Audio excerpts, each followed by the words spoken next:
यहाँ तो कोई मानने के लिए तैयार ही नहीं है।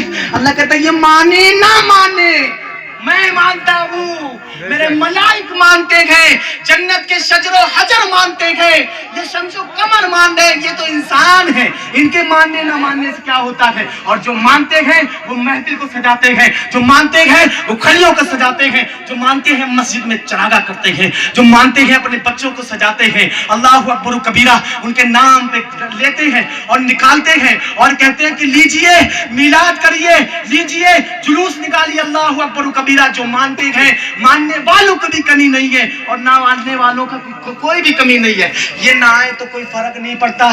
जरा गौर करो, मेरे नबी की वो जात है, हजरत आमीना फरमाती है, मेरी नबी की माँ फरमाती है कि मेरे नबी जब पेट में थे तो जैसे जैसे दिन गुजरते जाते थे वैसे वैसे मेरी किस्मत के ताले खुलते जाते थे, जैसे जैसे महीने गुजरते जाते थे मेरी किस्मत के ताले खुलते जाते थे। अल्लाह अकबर कबीरा। अब जरा गौर करने का मकाम है, 5वां महीना चल रहा है, हजरत अब्दुल मुत्तलिब जो है अब काबे का तवाफ कर रखे हैं। इतने में कुछ लोग आते हैं तो अरब का एक माकूल था, अरब का एक निजाम था कि जब किसी का शौहर खत्म हो जाया करता था तो उसकी बीवी को जो है ना ही खुशबू लगाने दी जाती थी, ना ही नहाने की इजाजत दी जाती थी, ना ही सही कपड़े पहनने की इजाजत दी जाती थी। हालांकि गंदा उसको फिराया जाता था, बाहर रहने की तो उसको जाने की इजाजत नहीं होती थी।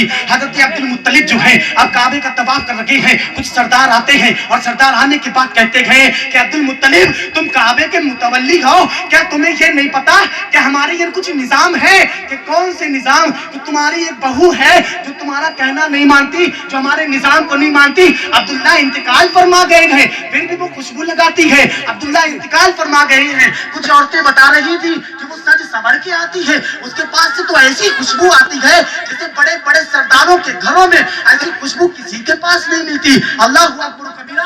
अब जरा गौर करो, अब हजरत अब्दुल मुत्तलिब सोचते हैं ये क्या है। अब हरम शरीफ से निकलते हैं, घर में आते हैं, हुजूर की माँ मुहम्मद रसूलुल्लाह सल्लल्लाहु अलैहि वसल्लम की दादी जिनका नाम फातिमा है, अब फातिमा के पास आए। हजरत अब्दुल मुत्तलिब ने कहा कि सुनो, आप फातिमा पूछती हैं कि आपका चेहरा उतरा हुआ क्यों है, आपकी पेशानी ऐसी क्यों हो चुकी है, आपको गुस्सा क्यों आ रहा है? हजरत अब्दुल मुत्तलिब कहते हैं फातिमा कुछ नहीं, जाओ और आमिना से कहो कि तुम खुशबू क्यों लगाती हो, तुम क्यों नहाती हो, तुम सुंदर सुंदर कपड़े क्यों पहनती हो। हजरत फातिमा जो है हाथों को जोड़ती है और रोने लगती है, कहती है मेरे सरताज मैं एक बार गई थी, जाने के बाद में मैंने सवाल किया, मैंने सिर्फ सोचा था कि मैं ऐसे बोलूंगी, मैंने आमिना शब्द कहा, मैंने आमिना नाम लिया, जैसे ही नाम लिया आमिना की पेशानी से एक नूर निकला, जैसे ही नूर निकला वो मेरे पेशानी से आके टकराया, जैसे ही मेरी पेशानी से टकराया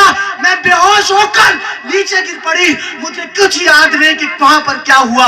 अल्लाह अकबर कबीरा। हजरत अब्दुल मुत्तलिब कहते हैं कि चलो मैं और तुम दोनों साथ में चलते हैं। अब दोनों लोग साथ में जाने लगे, जब साथ में गए तो हजरत अब्दुल मुत्तलिब जाने लगे, जैसे ही अंदर पहुंचे, अंदर पहुंचने के बाद में हजरत आमिना देखती है, हजरत आमिना देखकर खड़ी हो गई, जैसे ही खड़ी हुई सलाम किया, सलाम करने के बाद में कहती है अब्बा जी क्या बात है। अल्लाह अकबर कबीरा। जरा गौर करो, नबी की माँ, नबी के दादा आए और शर्म के मारे उठकर खड़ी हो गई, बिल्कुल कोने में जाकर खड़ी हो गई। ऐ मेरी माँ बहनों, आज अपना माहौल देखो, अपने ऊपर जरा गौर करो कि हम क्या करने वाले हैं। हमारा ससुर बैठा है, हम लेटे हुए हैं, हमारा ससुर खड़ा हुआ है, हम जो है बैठे हुए हैं, लेटे हुए हैं, आराम कर रखे हैं। कोई ससुर भी जरा सीखे कि ससुर कह रहा है कि ये मेरी बहू नहीं, मेरी फ्रेंड है, ये मेरी दोस्त है। अल्लाह अकबर कबीरा।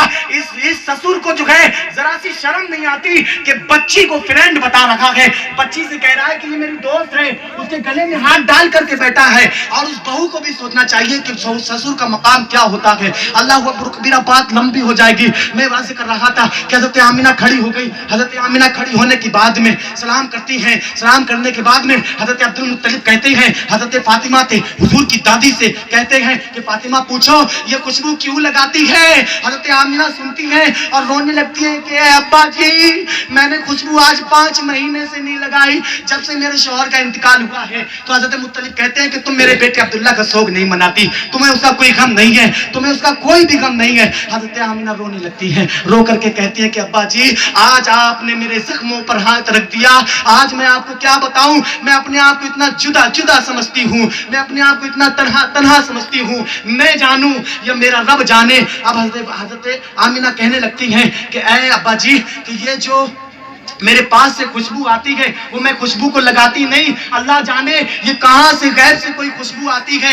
ابھی ابا جی ابھی رکیے، اور یہ کہہ کر آپ اندر گئیں، اندر سے اپنا تکیہ نکالا، تکیہ نکال کر کے لے کر آئیں۔ جیسے ہی تکیہ دیا، آپ نے تکیہ ہاتھ میں لیا، حضور کے دادا نے تکیہ ہاتھ میں لیا، آپ کے ہاتھوں سے خوشبو مشک جیسی آنے لگی، جنت جیسی خوشبو آنے لگی۔ کہ یہ کیا ہے؟ کہ ابا جی ابھی اتنا ہی نہیں، ابھی رکیے، اپنے دوپٹہ لے کر آئیں اور دوپٹہ لا کر آپ کے ہاتھوں میں پکڑایا کہ یہ کیا ہے؟ کہ ابا جی یہ وہ دوپٹہ ہے، میں لیٹی ہوئی تھی، میرے ماتھے پہ پسینہ آیا، میری پیشانی پہ پسینہ آیا، میں نے اس پیشانی کو جیسے ہی پہنچا، آج میں اسے 3 بار دھو چکی ہوں، 3 بار واش ہو چکا ہے وہ دوپٹہ، لیکن ابھی تک اس کی خوشبو نہیں گئی۔ اللہ اکبر و کبیرہ۔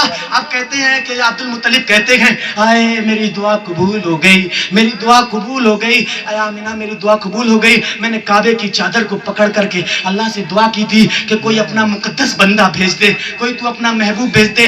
آج میرے رب نے میری دعا کو سن لیا۔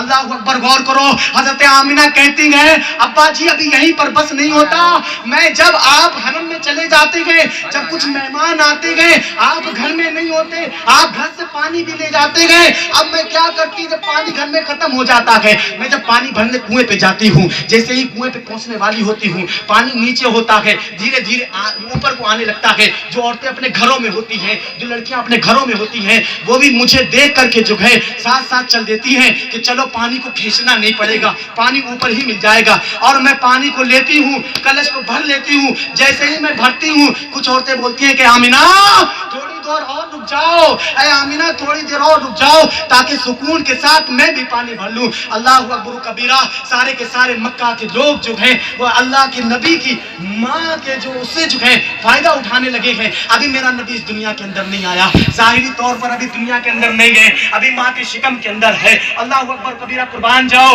پھر کہتے ہیں عبد المطلب پھر تو اب کہنے لگتی ہیں کہ میں جب آتی ہوں واپس آنے لگتی ہوں تو ایسا لگتا ہے پیر سجدے میں گر رکھے گئے۔ اللہ اکبر۔ غور کرو، کہتی ہے کہ میں جب کسی پتھر پہ پیر رکھتی ہوں تو ایسا لگتا ہے کہ وہ بالکل روئی جیسا ملائم ہو گیا ہو۔